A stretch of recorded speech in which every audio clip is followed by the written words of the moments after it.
Hello and welcome back to Ambitious. Today, I want to talk about something that, listen, if you know me, you know that I'm someone who through and through loves to talk about strategy, talks a lot about strategic parts of business. And I've been getting a lot of questions in DMs from clients, from just audience followers, members that people will say, yeah, but I feel like I'm really struggling with the mindset side of business. I'm really struggling with, charging the rate that I want to charge, or the imposter syndrome that comes with scaling to that next level.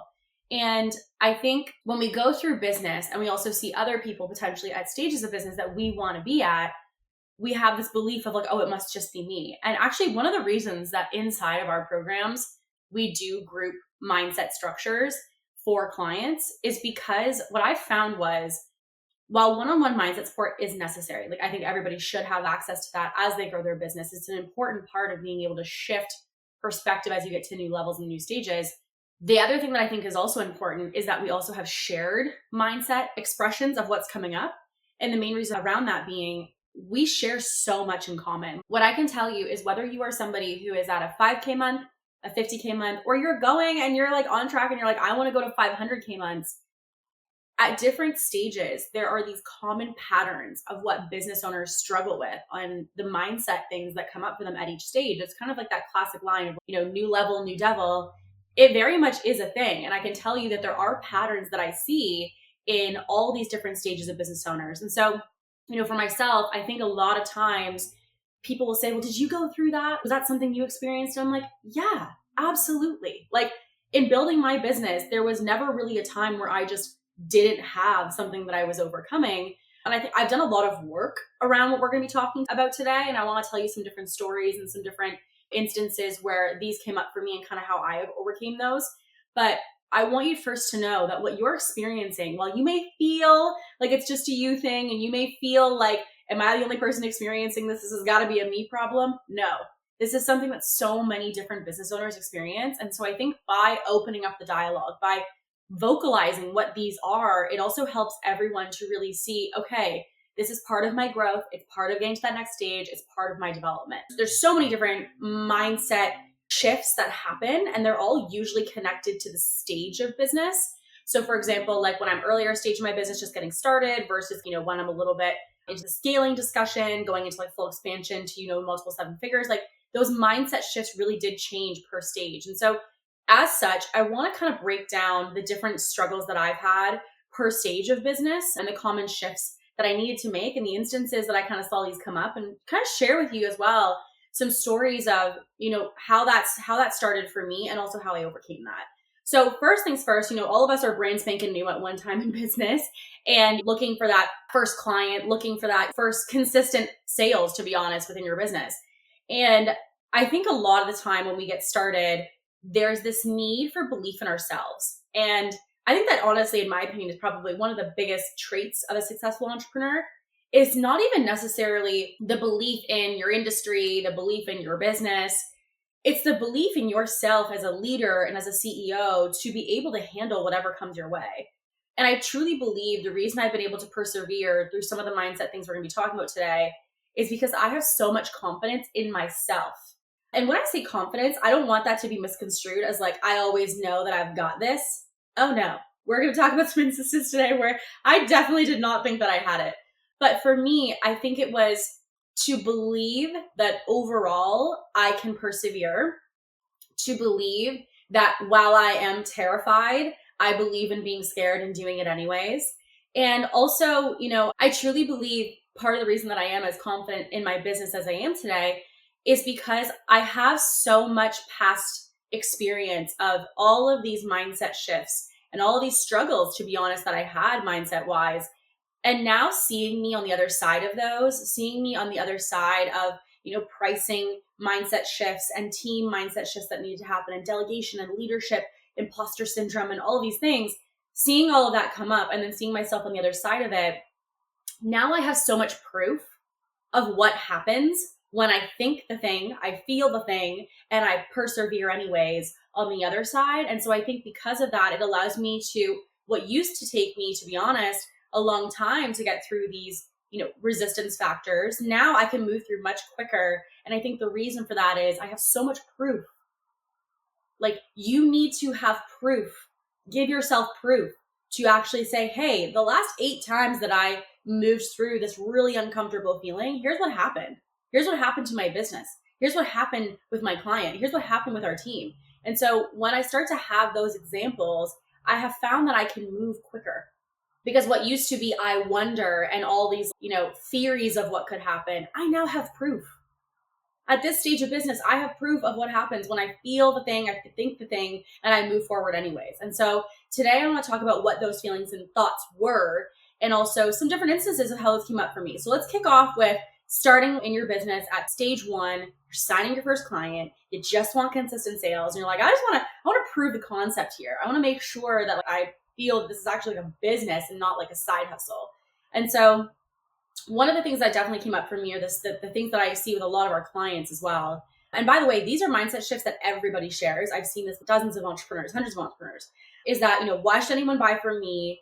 This idea that like, if I'm going to sell a service, well, why compared to so-and-so who has all this experience, why is someone going to invest in me over them? Or why is someone going to invest in me at all is also a conversation.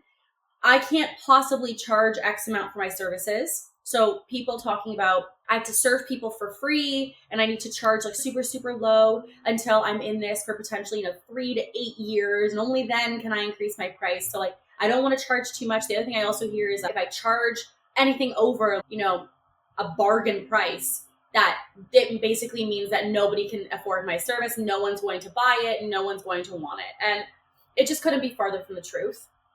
And also, I think when people are starting online, there's this mindset of, well, everyone's going to make fun of me. Like when you're first starting your business, you're starting your brand, you're posting content. I think that there's like this internal discussion of not wanting to feel embarrassed, not wanting to feel like, what do other people think of me? Which ultimately is just tuning into other people's judgments. Is really, if we still it down, it's all just about really caring what other people think about you. And with that as well, like your friends and family, like really being concerned at that stage about, what if I do this? What's my family going to think? What are they going to think about me posting online? What are they going to think about me selling each day? What are my friends going to say? And also not even if you're successful, but also if you're not, right? I think that's a big thing that keeps people from moving when you're getting started in the business. I want this, but I'm also so not yet confident entirely in the vision or entirely in what this is going to look like as an outcome. And as a result, I don't want to be embarrassed. I don't want to be in front of my friends and family and not make this successful, right? And also, everyone talks when you're starting your business about building authority and really being that like top dog in your industry and like setting yourself apart and, showcasing your value and all of this.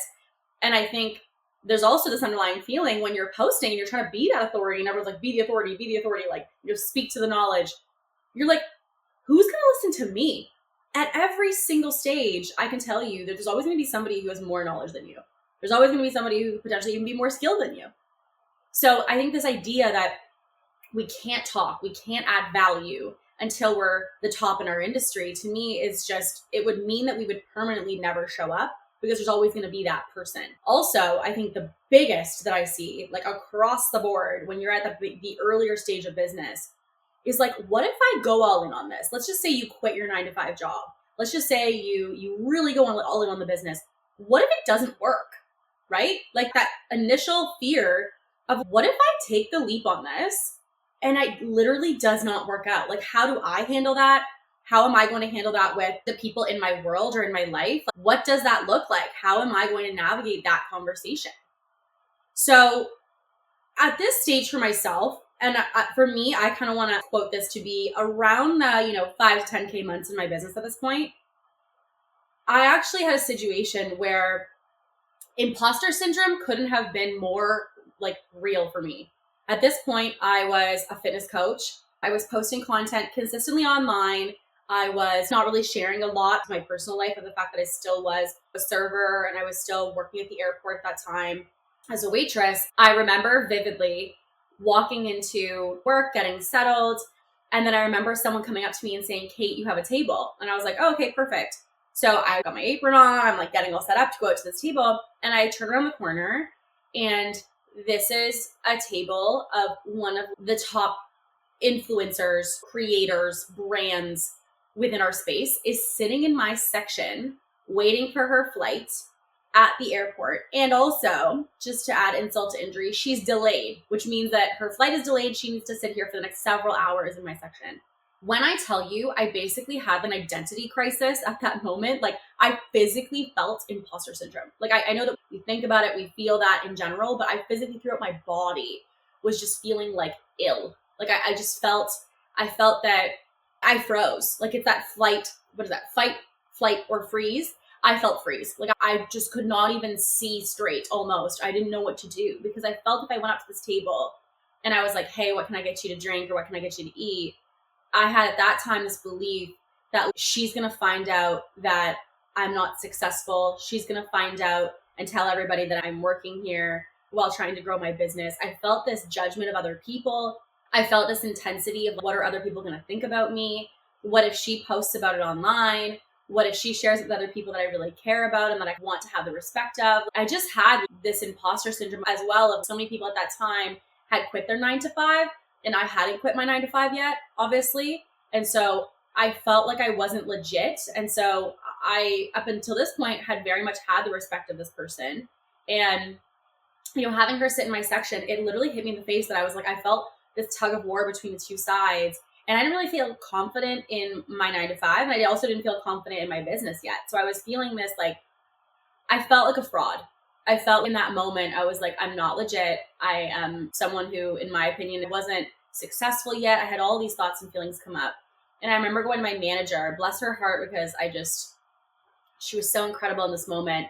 And I explained to her what was coming up for me. I said, listen, I'm trying to grow this business and I'm trying to do so and put out a good confidence online, but I'm feeling insecure right now. And I'm feeling, this person sitting in my section, it's kind of like my two worlds are colliding. And I don't know how to handle this. And I remember her saying, I said, I'm really uncomfortable to go to the table. And I remember her saying, Kate, go in the back, go do other work. I'll give you other things to do. And we'll wait until this table goes. And she was so supportive of me and my business and growing it and helping me to basically get that up and running and like as supportive as possible, basically about the things I need to do to get there. Because she saw the effort that I was putting in online and that I was really trying hard to get this off the ground.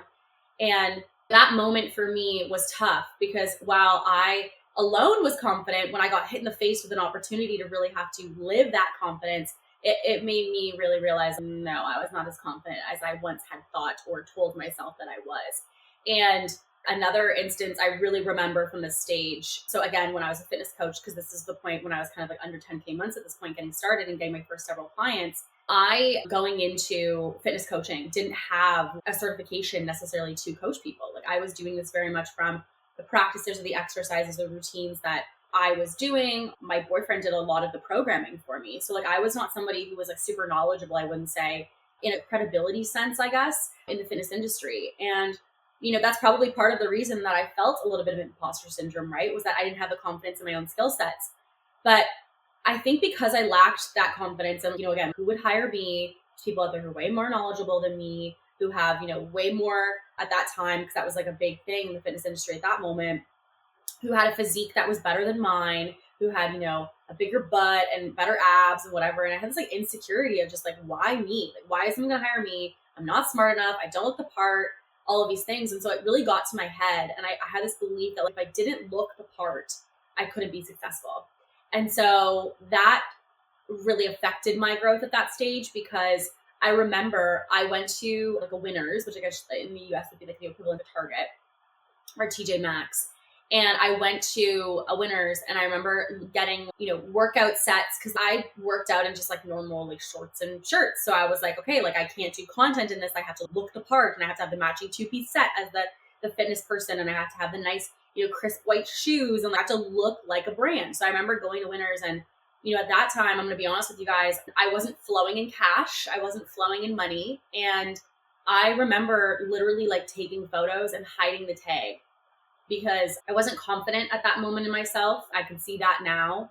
And I felt this insecurity that I had to look the part. And I didn't have the money to look the part, if I'm going to be honest with you. I didn't have money to buy all new workout sets. I didn't have, money to buy all this new stuff that all these other influencers and creators and brands within my space had. So I literally remember going to Winners and I bought these workout sets and I would take pictures at the gym and I would hide the tag. I wouldn't like sweat in them. I wouldn't do like a full workout in them, but I would just take pictures and then basically put them back in the bag and I would return them. And, looking back on it, I'm sad for her now that I felt that I had to do that in order to be quote unquote successful or respected. Because I also did it not even just with the workouts, but I also did it with nutrition. I remember, saying I lived with my mom at that point because I moved back in with her and starting the business kind of thing to try to reduce cost of all these other costs. And I remember living with her and basically saying, again, because of money, like I said, no, like I gotta look the part. I gotta have these nice dishes for the pictures that I take of nutrition, and I gotta have good lighting, and I gotta, have all these things. I remember buying like ring lights to make food look good and new dishware and all that stuff to like really make it like elevated. And again, like be this polished thing that I felt like I saw everywhere online in my space at that time in the fitness industry. And, for me, again, I'm so sad to see that now because I realized that all of that at the end of the day was just me not feeling good enough, me not feeling worthy, and me having this imposter syndrome of why me, what makes me credible, why is someone going to hire me? And, all of that came through for me. It's not like I haven't gone through that. Like I've gone through that, but I would tell somebody, my biggest regret in looking back on that stage of my business is that I think what that did is it created additional pressure for me. It created this additional, when you think about creating the part, well, guess what? You got to be the part all the time now because that's who people think you are now. And that wasn't who I am. I didn't have that money to work out in those workout sets all the time. And I didn't have the money to have that beautiful photography because that's not even really the dishware that I use day to day. And so then actually what I think happened was I created this even bigger pressure. I created this even bigger load on myself of maintaining this facade of me as a brand who wasn't actually who I was. And so I think if anything, it actually added more pressure to me. And the reality is, I know now on the other side of obviously, being years now into business, I can tell you that dishware, that outfit is not the reason people are hiring you. They're not hiring you because of just what you look like. They're not hiring you because of what your dishes look like. They're not hiring you because of the glow on your omelet that you're taking, content of and that ring light that you bought. They're buying into you because of the value that you bring to them. And so I know that now, but I think for me, if I could give any advice to that stage of me, I think it's to remember to stay true to who you are and recognize that like you're going to be successful for being you as a brand. You don't necessarily have to create this facade of somebody else.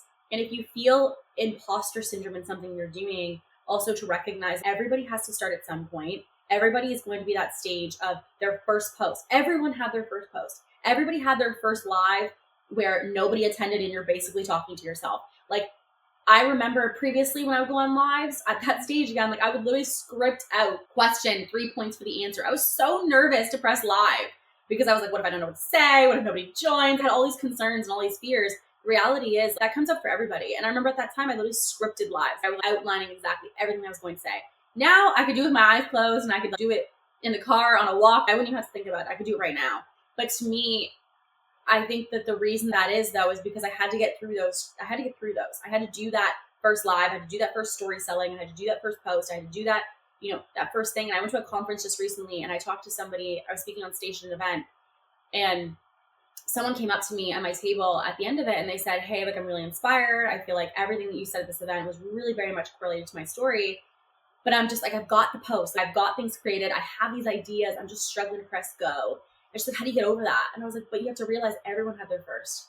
Tony Robbins had his first seminar. Gary Vee had his first post, right? Like anyone that you're consuming or that you're watching had to do their first thing. Anyone with a podcast had their first podcast episode that was probably not nearly as good as it's going to be down the road. Like everyone had to go first. There's always that first, when you were thinking about swimming, there was that first time you got in the water, right? Like the reality is there's never going to be anything that you are going to enjoy thoroughly without having that first. And so I recognize that now and I kind of embrace the first because it means that I'm actually furthering myself down the pathway or the process here of where I want to go. So when I talked to her and she said, listen, this is something I want to do. And I'm feeling paralyzed. Like I've got all these ideas. I just feel like I'm not moving. I'm like, it's just judgment. You're judging yourself. You're worried about the judgment of others, of your online community, of your friends, your family. The thing to me is, best case scenario, you post it and it gets great engagement and everything's amazing. Worst case scenario, you don't post it and you basically never honor what it is that you want to do. You constantly basically will have that, what if I had actually took action on it? So I said, the question to me is the cost analysis of what this is actually costing you if you guys don't charge that price, if you don't put up that post, if you don't do that thing, yeah, okay, to you, you're like, that I don't put up a post. That's not actually what it's costing you. It's not just costing you a post. It's costing you always knowing that you could have done that, but you never took action on it. You knowing that you actually succumb to fear rather than, fighting and putting into action.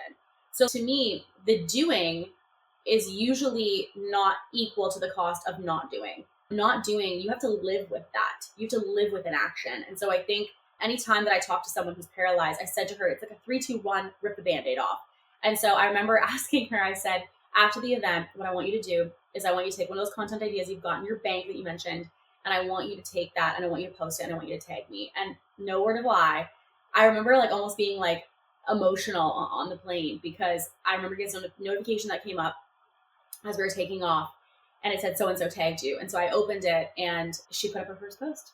And she was like, thank you, because I just needed somebody to tell me it was going to be okay, to realize that if I jump, I can land on my feet. It doesn't mean I'm always going to fall. And she's like, it was so much easier than I thought to just get it up. I just had to get over that initial fear. And I'm like, all of us did. All of us did. All of us had that first post. All of us had that first thing that you're scared of doing right now, that first higher price that you want to pitch, that first, sales call, that first live, I remember all of those vividly. But I also wouldn't be where I am today without going through those. And so if you're at that stage, I want to encourage you that while you feel that fear, the really successful entrepreneurs are people who can feel that fear and do it anyways. So when you get to that, 10K month, and you get to those, getting through those, and you get to, posting the lives, and you get to putting up the posts, and you get to showing up on stories and selling, or whatever that thing might be, or pitching that first client, or whatever it is, because you're getting into these practices, you'll actually start to advance to the next level of business, right? So this is that constant practice of, thinking, feeling, and doing anyways, will also allow you now to achieve a new level of growth within your business, because you're living and breathing what you need to do. So then comes kind of the next stage of business, which is I kind of, in this instance of explanation, I want to kind of consider to be like the intermediate side of business. And so, anywhere between, in my opinion, like a 6-figure business to a multiple 6-figure business at this point. And some of the common things that I see with clients are going to be, why would someone, for example, invest with me when Sarah online has more followers than me, has better testimonials or results than me? Why would someone basically invest with me if so-and-so is more successful and they're doing and selling the same thing? Also, something I hear a lot is like, what if I'm a one-hit wonder? Like, you've had a good month, you've had a good week potentially, maybe even had a good year, but you also feel like, I kind of got lucky. Like, I don't really even know how I did it. I'm not exactly sure, if I could rinse and repeat and do it again. And so because of that, you feel insecure of, maybe this is not going to have longevity. Maybe this is something that was kind of a one-hit wonder. Like, I did it once, but I don't know if I'm gonna be able to do it again. Do I have skill sets for more advanced clients? Like, I have people who at this stage will refine their marketing and they'll refine how they're showing up. But then when they do that, they also have this fear, because they elevate their marketing, they elevate the way that they're selling, but then they also call in a new higher level client. And in calling in that new higher level client, they're scared because now they've marketed so well. They have people that kind of are almost in a way sometimes more advanced than them who want to work with them. And they feel this insecurity of like, why does this person want to hire me? Why does this person want to work with me, right? Am I qualified? Am I somebody who should be working with this client in comparison to somebody else? One of the biggest ones that I'm seeing is around pricing. I think, people will, again, back to earlier stage, get comfortable with initially pitching their price. They start to get consistent sales. And now when they think about increasing their price, but what if it impacts sales? What if I can't close it? What if people don't want it? What if no one buys it? What if people reject the price? What if people say it's too expensive? Like, all of that conversation comes up at this stage. And I think what it is, it's kind of calibrating yourself to this new level of success. And also with that, the new level and the new stage of your business. Because as your business grows, the supply and demand thing, generally speaking, there's only one of two ways that you're going to, get to that next stage, which is you're going to decrease cost and keep your price the same, or you maintain the cost as what it is, but then the price to work with you, for example, is going to go up because there's only so much of you. So if someone says, look, I'm going to serve my clients, but I want to, I'm getting more and more demand. Well, guess what? Then that means you have to increase your price. So when you get to that stage of business, I think people have this insecurity of what I've charged this until now. Aren't people going to be alarmed if I increase my price? Or, the conversation of my clients, a current amount of clients right now are paying, let's just call it an arbitrary number of like $1,500 a month. How are they going to feel if I go to $3,000 a month? Like, I'm going to have an alarm go off with my clients, or I'm going to lose clients. All these conversations are very normal and also come up for a lot of people. Also, I think, with getting a bigger business and scaling further and having more, amazing things happening in a scaling business, but also potentially some resistances happening in a scaling business, I see more businesses as they scale, as they have more wins, they also have more losses, right? Like, you just can't grow and only inflate the results of one section of the business. When your business grows, it's going to accentuate successes, yes, but it also is going to show you more volume of the problems you already had. And so one of those problems being, for example, clients, with failed payments, or clients with late payments, maybe even bad reviews, right? Clients that weren't happy with your service. That's part of a scaling business. It is a normal reality for scaling businesses. So something I see a lot is this mindset of, well, what if people find out I have a bad review? What if people find out that, I'm having failed payments? What if people basically find out the reality of what I'm experiencing behind the scenes on social media or on the public forum? And also with that, kind of, which ties into it, what if people start to see me in a bad light? What if people start to associate me with having a bad reputation?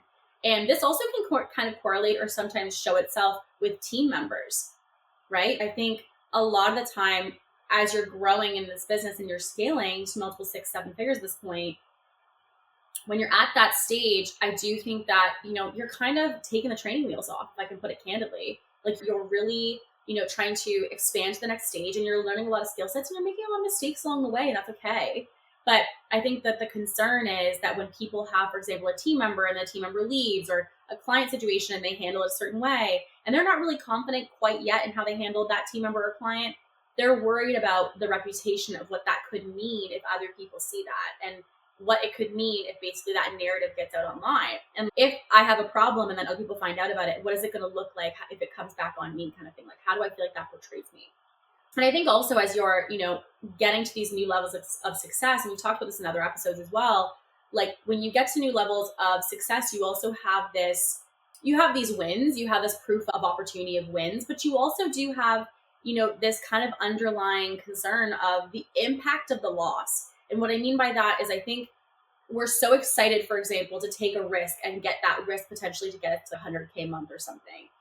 But I think also with that, a lot of people are scared at the stage of, like, what if I lose it all? What if I impact my family, my friends? What if what I do lets other people down? My team even, right? What if I move and take an action on this and I let down people on my team in a way that, I just can't handle? It's constantly kind of this fear of, yes, what you're doing, but also the domino effect of what it could do for others or how it could impact others. And also, which is interesting at this stage, what if it doesn't work out with that risk and it causes you to go back to your 9-to-5?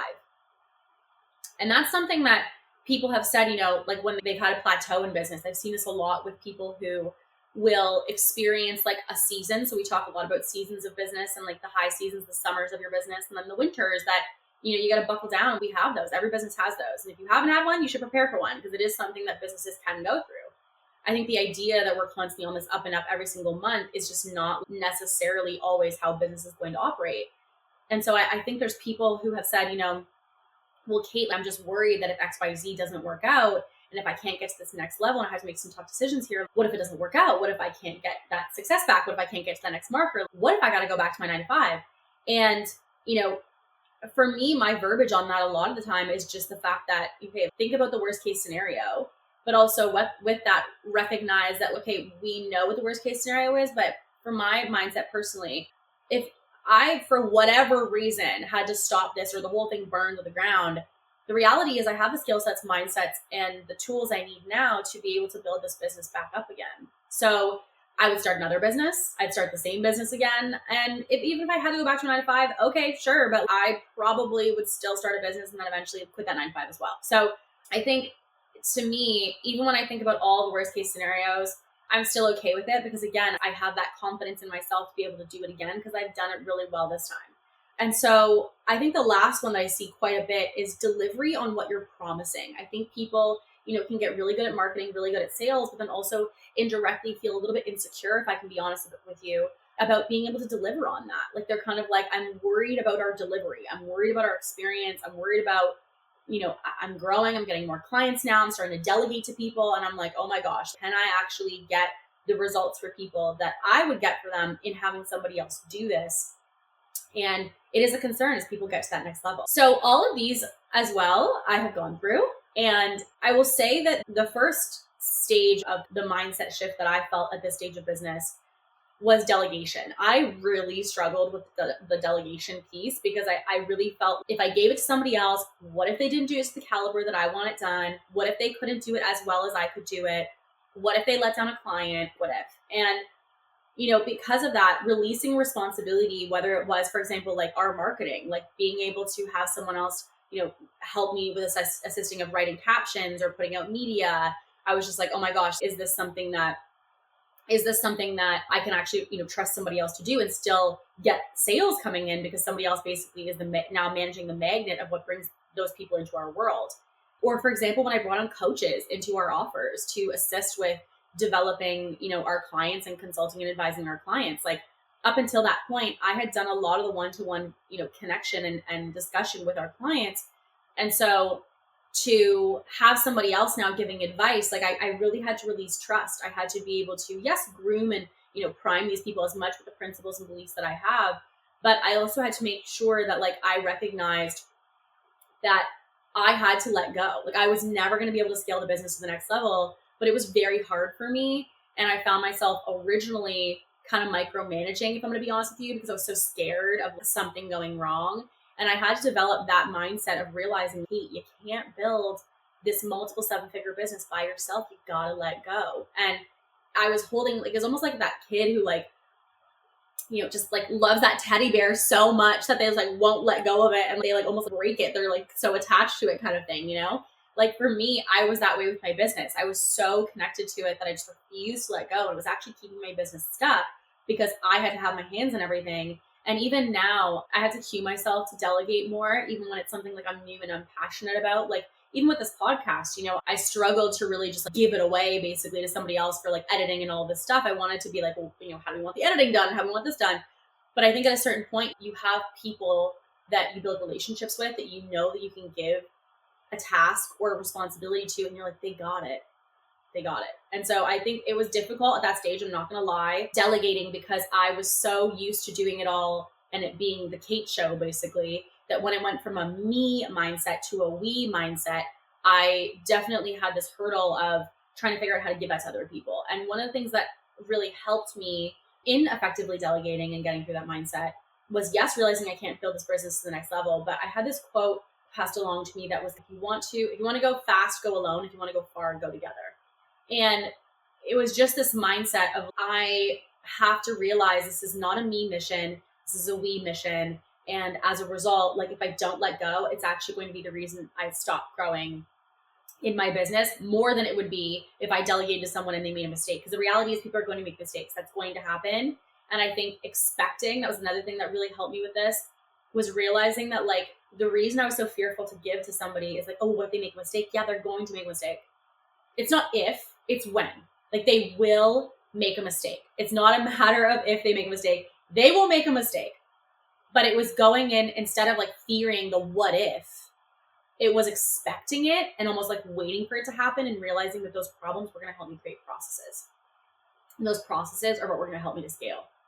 And so also at this stage, I will say another one that came up for me big when I was scaling to, multiple 6 figures was pricing. Honestly, pricing was something I really struggled with because I still, just like anybody else, I had this mindset of like, why me, or who am I to charge that much? Or, I remember at the time I was closing packages of $20,000, probably $30,000.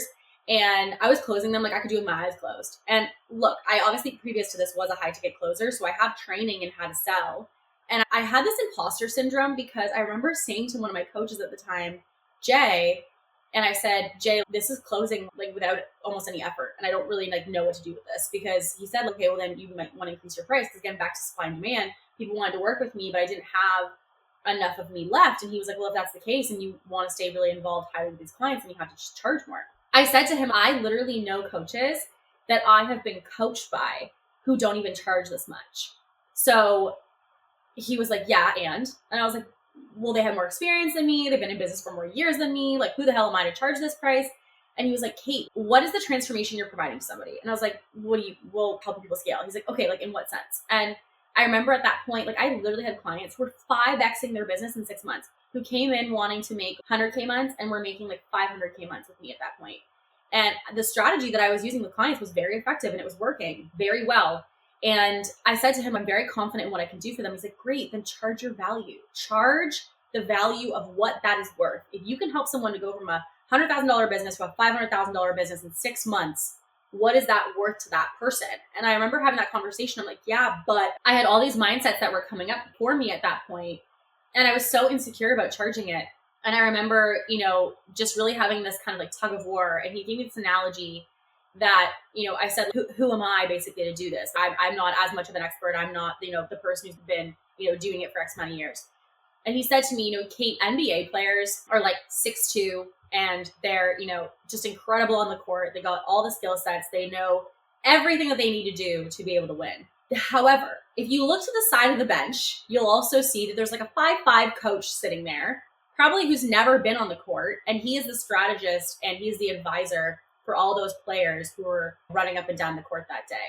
And while one is 6'5" and is the one who has all the skill sets with the ball, the other one is the visionary and the advisor that basically creates the strategy of how they're going to win that day. The other person is the executor. The other person is the visionary. So he said, you are the visionary. You are the strategist. You are the person going in there and basically saying, hey, here's how we're going to do this. Even if there is an executor who ends up going up and down that court who's not you, that's fine. But you're not trying to be the player. You're trying to be the coach. So if a player is 6'5", who has years of experience, comes up to you and says, hey, I want to be on your team. And you're like, oh my gosh, like I'm only over here, 5'5", and I've never been on the court. It doesn't matter because your jobs are not there to do the same thing. You're not trying to be the same person. You don't have the same role within this business. And so having that shift for me, I literally remember getting off of a call with him. And I said to him, I have a call coming up right after this, a sales consultation. And I said, I'm a little bit nervous because I just can't get my mind around this price. And he's like, we need to desensitize you to it. We need to basically like rip the Band-Aid off of this feeling or this fear that you have around this price point. So I said, okay. So I literally hopped in the consultation right after that. And we had already like strategized what that price point was going to be. And I literally pitched like a good, $10,000, $15,000 over what I had previously charged. And I remember the person on that call was so crazy. I got on that call and they were like, yeah, can I pay in full? And I was like, absolutely. So I remember that to me, creating this like download of realizing like, you can fucking do this. Like, it's you. You are capping you. If I had gone into that call, I literally would have left $15,000 on the table. And that would have just not even because of the client, not because of any other things, just because of my own shit in my head. And so that moment shifted a lot for me because when I realized that it was just acceptance of the fear, then go do, and seeing that literally in action happening, and how I was on a call with my coach and 2 hours later, I just signed a client for $15,000 over anything that I'd ever charged. It was further validation to me of this is you getting in your way. It is not the strategy of the business. It is not that you can't do it. It is you telling yourself you can't do it because you just proved it. The facts tell you you just did it. You feel like you couldn't, but the facts tell you that it's not a matter of people don't see your worth. It's that you don't see your worth. It doesn't mean the market doesn't. It means you don't see your worth. And at that stage, that was a really hard lesson that I had to learn. And since then, I've never had a real issue with pricing, to be honest with you, because that experience really shifted for me that like, if I'm not seeing these things happen, it's not because of the business. It's not because of strategy. It's not because of clients. It's not because of your audience. It's because of you. You are capping your own business because you can't get settled up here. And until you do, you're capping yourself for the next level of growth. And that was a lesson that I had to learn the hard way. And I was terrified. I could have pooped my pants going into that call. Don't get me wrong. I was not like, yeah, let's do this. I was so scared, but I was doing it almost felt like it was just like a test. Like your friends, like, I dare you kind of thing. That's how I felt about it. I was like, I'm just doing this to prove to myself that I can do messy things and I can feel fear and do it anyway. And I went in with the mindset, to be honest, like, she's probably going to say no. She's probably going to say no. And then for her to pay in full, it just shifted everything for me. And it was just the, basically the action and the reinforcement that I needed to show me in the future what I needed to see to feel the fear and do it anyways. So at that point, a lot of these mindsets that we're talking about are usually when you're going to like multiple six figures or so in your business.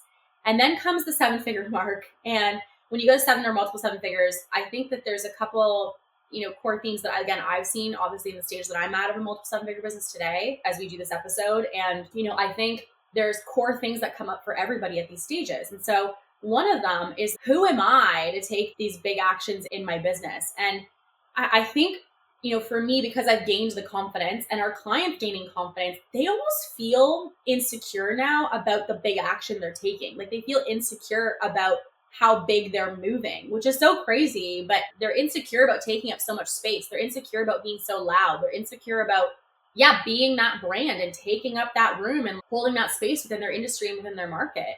And I often myself have, we joke obviously about my confidence, like in the fact that I'm a Leo and all of that stuff. But like, I do wonder, I'm like, who am I to like, am I too confident? Am I too secure? Because like my big thing as an insecurity for me, if I'm gonna be honest, is I want to be confident, but I never want to have an ego. And what I mean by that is I'm very confident in myself, but I also realize like your business will humble you very quickly if you're not careful.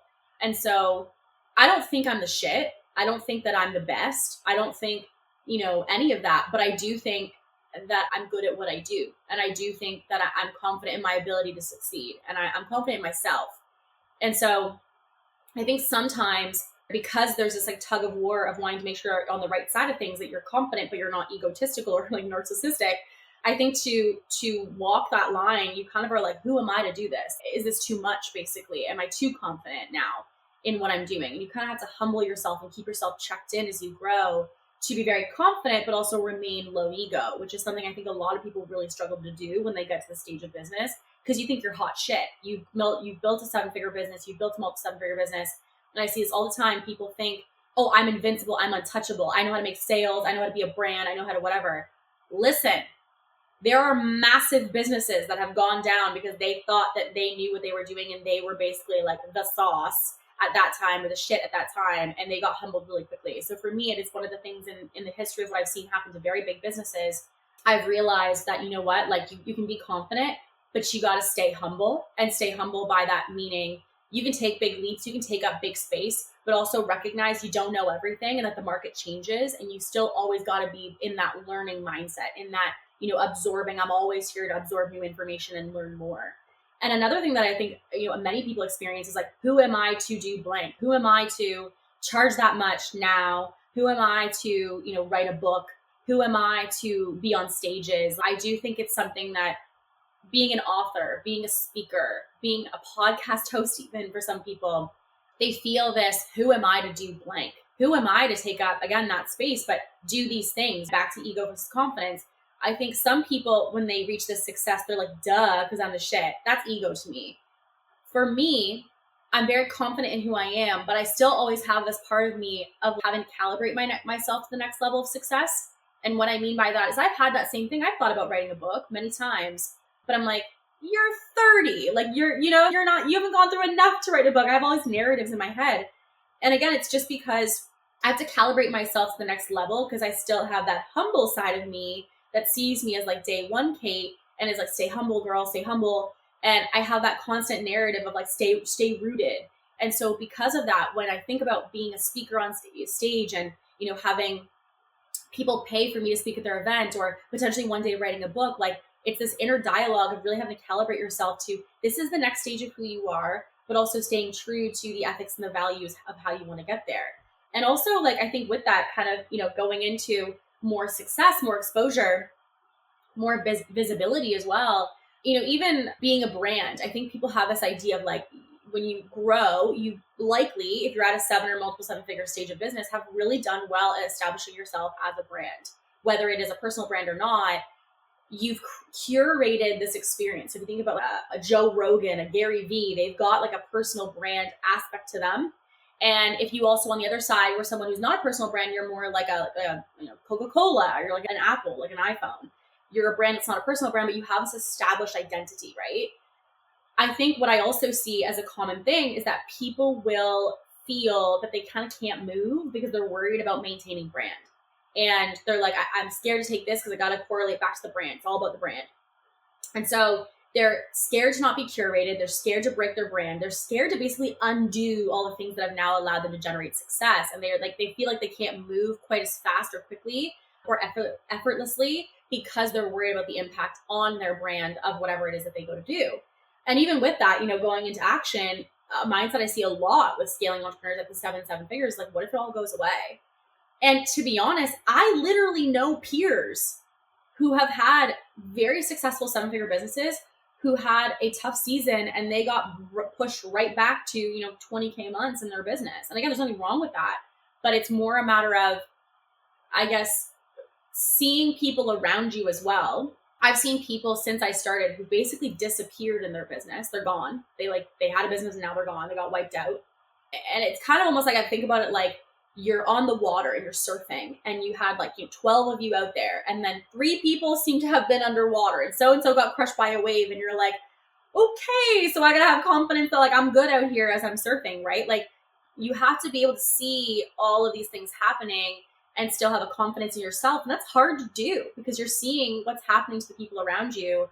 Even for me, another one that I personally experienced, when I was hitting my first 7 figures a couple years ago, I saw people getting canceled online for the smallest thing. They would have this one incident that would happen and it was just poorly managed. And as a result, their whole brand, everything they built got wiped out, gone, disappeared. And for me, it was like, whoa, this can really all go away in the snap of a finger. And so again, it's just rooting into that. But what it does is just, it creates this mindset shift for you. It creates this hurdle. It creates this resistance, right? When you go into execution. And I think, with that, looking at as you do more, can I handle higher level of risk? I think truly one of the traits that is necessary as a mindset for anybody who wants to go to build a 7-figure business or a multiple 7-figure business is your level of pressure that you handle has to be significant in order to be able to get to that stage. So people will talk about fires. You basically are somebody who needs to be comfortable in the flame. You got to be able to see the flames and not run the other way. And I think something too, when people get to this stage, is this question of, I want all the reward, I want to grow, I want to get to this level of success, but I'm also, can I handle this responsibility? Can I handle the responsibility of a team, of all these clients, the risk of all these things that could happen to me? I see this a lot. People struggling to say, can I handle this next level of responsibility and risk? And that is something that's very common that people experience. And also, I think, is it going to end with me? Something that, even a conversation that we literally are in right now, even within my business, is, revising our will. So that basically, if I get in a car accident tomorrow, who gets the business, what happens, what will next steps be? And it really brought up this conversation of that larger picture of, is this something that truly does start and end with me? Is this a Kate show that basically, I start this business and if I'm not here, the business goes? What do I want to have happen after me? Or, if something was to happen to me? And realizing, do you have a plan for that? Do you have a strategy for that? Is your business built for that? Thinking about these larger conversations. And also, I think, a conversation, which I definitely resonate, even with this right now in my life, and I'm very transparent about this, can I truly do it all? I think for me, I have, at this stage of business, I'm confident that I'll figure it out because I've figured out so many things before this. But I do have this insecurity in a way of, can I really do it all? Can I be an author? Can I be a speaker and a mom and have this business and manage our team and, stay humble, but also, have these big levels of success? Can I really do it all? And I know that's possible because it's been done before.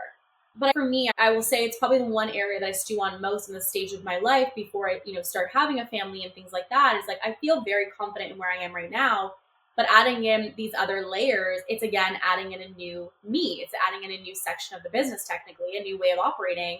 And I think as many people at the stage that I know and many of my peers will say, can I really do it all? Can I do all of these things that I am being asked to do or that are kind of coming up for me in getting to this next stage of growth? And, again, it's something that many people have conversations about. These are just the normal, traditional things that happen as we face new milestones and new development of growth. And so for me right now, how these have come up for me in instances. For example, one of them was speaking at an event when we talked about, who am I to be a speaker? Who am I to be an author? One of my first events that I ever got asked to speak at was in a room of about, I want to say 100 people. And I, no word of a lie, was so nervous that I almost faked COVID. So I remember they asked me to speak, and I, at that time, was like, oh yeah, absolutely. It was like months away from this event, and I had always wanted to get into speaking. So I said, yeah, absolutely, I would love to. So then closer and closer the date comes, I can feel the anxiety building in my stomach. I'm like, oh my God. And so I was like, do I have to do a presentation? They're like, yeah, you can do a presentation, or do you just do like open Q&A? And I'm like, I'm not doing open Q&A for my first gig. So I was like, nope, presentation it is. So built this presentation talking about, the impact of social media and building a brand with organic growth. And I just remember physically my body was rejecting the idea. Like I can't do this. Like it was that classic, like fight, flight, or freeze. Your girl was ready to take a plane home. Like I had flew out to California for this, and I was so nervous. My body was physically like TMI, but my body was like physically rejecting things because I was just so anxious. I was so nervous. And I was like, what if I slip up? What if I, mess up my words? What if I look stupid? What if I skip a slide? Like all these, catastrophizing, to be honest, of all these alternatives of what could happen. And, for me, I very much realized in that moment that it was like, after having gone through it, I remember the feedback afterwards was like, oh my God, you killed that. You rocked that.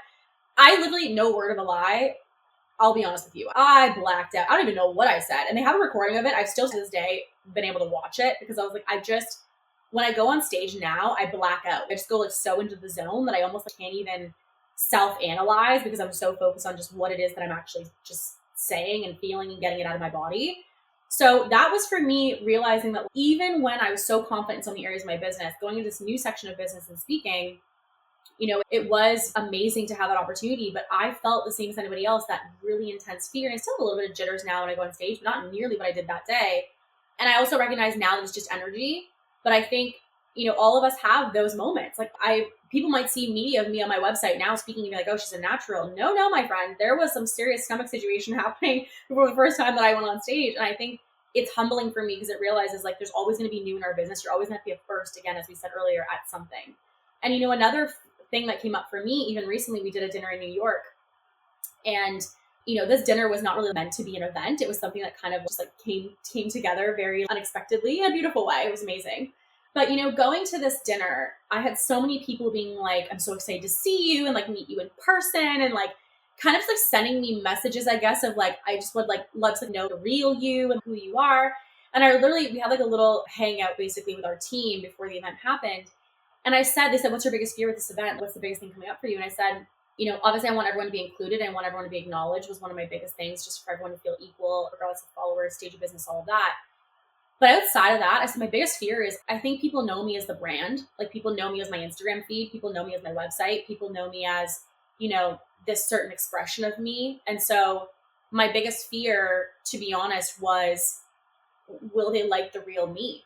Like I think people see, the photo shoot pictures and stuff, but I'm like, I also have moments where I'm in sweatpants and I love makeup and I'm done up a lot of the time because, I enjoy it. Something I like actually enjoy very much thoroughly. But I also have moments where I'm just like a hot mess express, right? And so for me, a lot of the people that were going to this event were staying in the same hotel.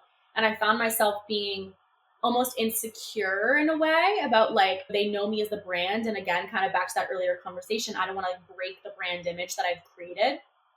And that actually was very eye-opening as an experience for me, because what it showed me was, if I feel that, it means I need to integrate more of who I am into my brand, so that it's like, listen, take it or leave it. Like, this is who I am. But I guess the reason I want to share that with you is like, even at this stage of my business, I have a lot of success, within the growth of our business, but I still have these things and these, mindsets that come up and these resistances that come up for me. And again, it's part of progress. It's part of growth. And so, talking about the different stages of business today and talking about the different, instances of, mindset struggles that come up, I want to share a couple different practices that have really helped me to go through all of this, but come out the other side and still, again, progress in my business and go to that next stage and that new level. And so first, I would say I do RIM sessions. My coach introduced me to this, and they have been so incredibly helpful. Basically, RIM sessions it stands for regenerating images in memory.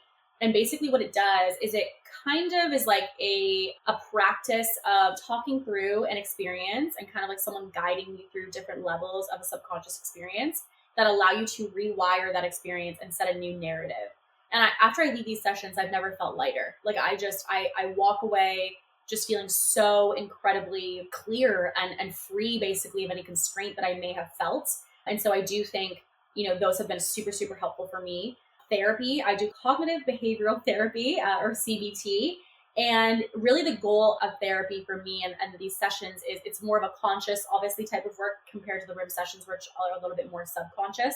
But these conscious sessions are focused on really giving me tools and practices and different approaches or reframing basically of things that have happened and giving me verbiage and tools, almost like literally I think about it like toolbox. Like I go in and I fill this toolbox with all these tools that I have to now go build the life and the reality that I want. And I do think CBT is a great way to do that. And I have to give a massive shout out to my coach, Xander Fryer. He gave me a tool which is called fear journaling. And this changed the game for me. It was a little bit bizarre when I first did it, but Xander basically said this practice that he gave me was when you get a journal and it's just meant for fear. It's just meant for negativity. It's just meant for any negative emotion that is sitting in your body, brain, or like feeling in your heart. And literally when you feel that you're feeling all these things of, well, what if I can't close that price point? What if I'm a bad leader? What if I'm whatever the mindset is? Brain dump all of that into your notebook, your journal, whatever. And this journal is not the same place that you're going to plan out your goals, your visions, your ideal scenario. This is not a place where you're looking necessarily to have like your hopes and dreams. This is meant to be a place to dump your negative. And while it sounds not necessarily like an exciting journal that I would suggest you read back again, it's something that I will say, like I remember in the hardest times in my business when I was struggling the most mentally from all these mindset shifts of getting to new stages of growth, what I realized very quickly was like, I got to get this out because otherwise this is on a one-track repeat loop of the same song basically happening in my head. And so I have found in the times in my business, sometimes I would write on this journal and I would have like 8 pages of just like all these fears that were coming up. And I remember saying to Xander, I was like, this is really dark actually. It was like, I'm not enough. And what if I fail? And all of these like negative things, seeing your negative emotions and thoughts out on a piece of paper is insane to actually see that visually in front of you. But then also what's interesting is when you come back, say like 3 weeks later, and you go back to that journal and you realize you're not at that place anymore, you start to realize the impact. And this also goes to another mindset that I have, which is that feelings are fluid. Feelings are not facts. And so I want you to think about like literally feelings as like these passing clouds in front of you.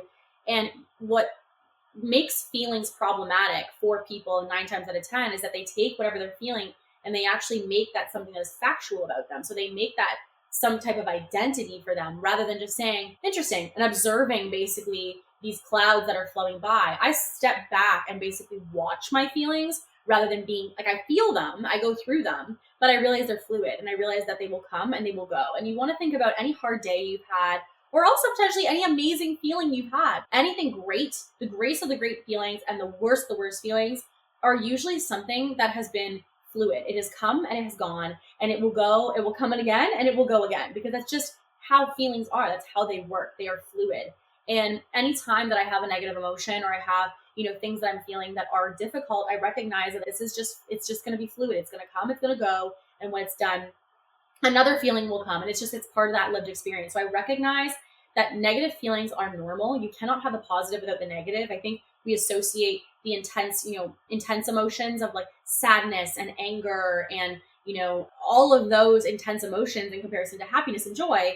We associate this as bad, but the reality is you can't have one without the other. And so when you have those emotions, they're not bad. Your body is just needing to process something, and that's okay. So I also think another mindset that I will say probably overarching, and my family, our team as well will attest to this, is I very much come from the mindset of like, instead of why me, my mindset now is like, why not me? Like even starting this podcast, I'll be honest, I had this like, this thought.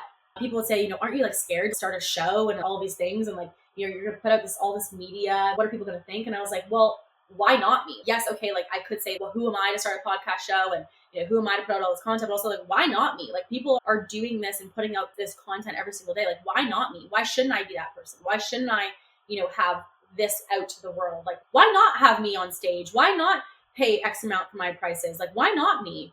And so when I started changing, instead of why me for doing these things, instead of why not me, the changing of the question got me a lot better answers. I'll put it that way. And so I do want to, challenge you to say, like, to yourself, if you're saying, why me to charge that price point or do any things you want to do today, why not you?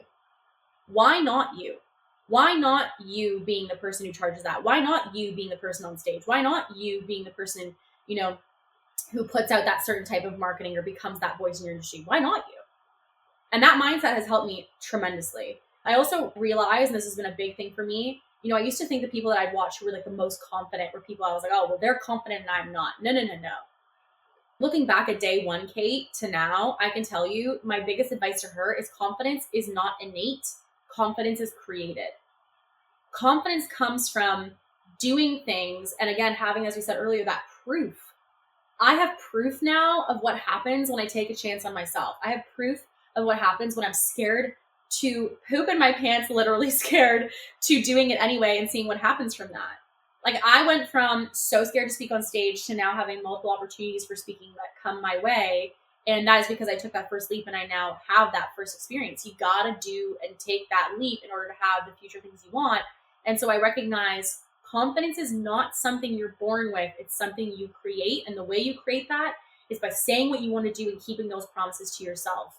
And Mylett has this quote that very much resonates with me, which is that confidence is basically built by the promises that you keep to yourself. And I truly believe that basically in my world, how that's worked is when I say I'm going to do something, I do it. And I especially, I would say I struggle with confidence in some of the areas of my personal, like for health, for example, which we talked about, probably one of my areas that I struggle with the most with this.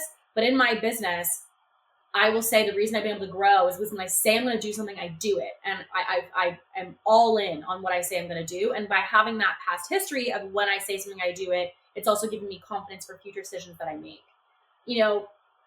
Another thing that I also believe has helped me a lot with these shifts is do not work the middle. Either do it or don't do it, but you got to decide. Gary Vee has this quote of, I think he said in a podcast once, I think it's him, I can't remember. But I think he said, don't be half pregnant. And I believe that. I believe it's a matter of like that middle ground of you processing and weighing out all the options. It's going to drive you nuts. And it's something that is stalling your progress. You got to do or not do. And that's it. Like, you're in or you're out, but don't stand in the middle. It's literally, I think about it as like standing in the middle of an elevator door. Are you getting in or are you out? And for me, think about that experience, right? Like standing and getting slammed by the doors, literally just like constantly getting slammed by the doors. That's not an experience you want, and that's not how you want to build your business. You either are in the elevator, you're going up and you're going for it, or you're getting out and you're going back to the lobby, right? Like, you're in or you're out.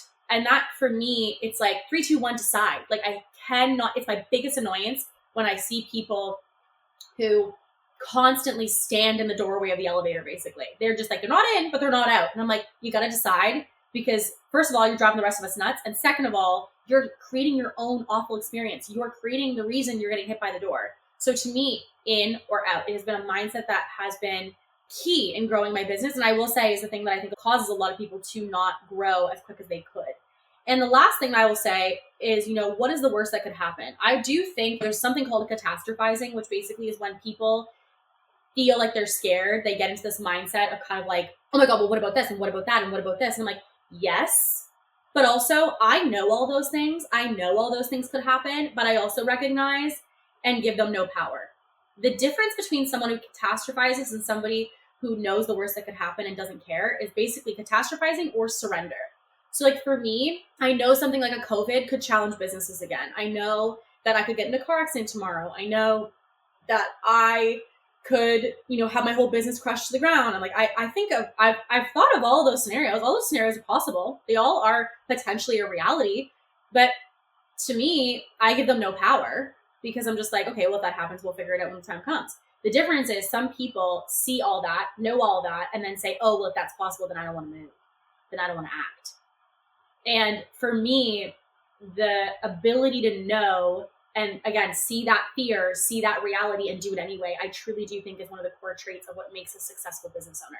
So all of this to say, I really today wanted to normalize the different things that come up at different stages of businesses. And also, I think a lot of people say, well, how does this come up for you? So I want to share some of the stories of what this has looked like as I've grown throughout my business, and also giving you some tools of give yourself a toolbox, like figure out what those tools are. For each person, it's different. And again, like these are also, by the way, not nearly even scratching the surface of all the tools. I am not a mindset coach. I am not someone who is super deep into subconscious practices either, outside of the ones that I've done. And so I also want to encourage you to go find modalities that work for you. What I talked about today are just some of the mottos and the mindsets that I personally live by.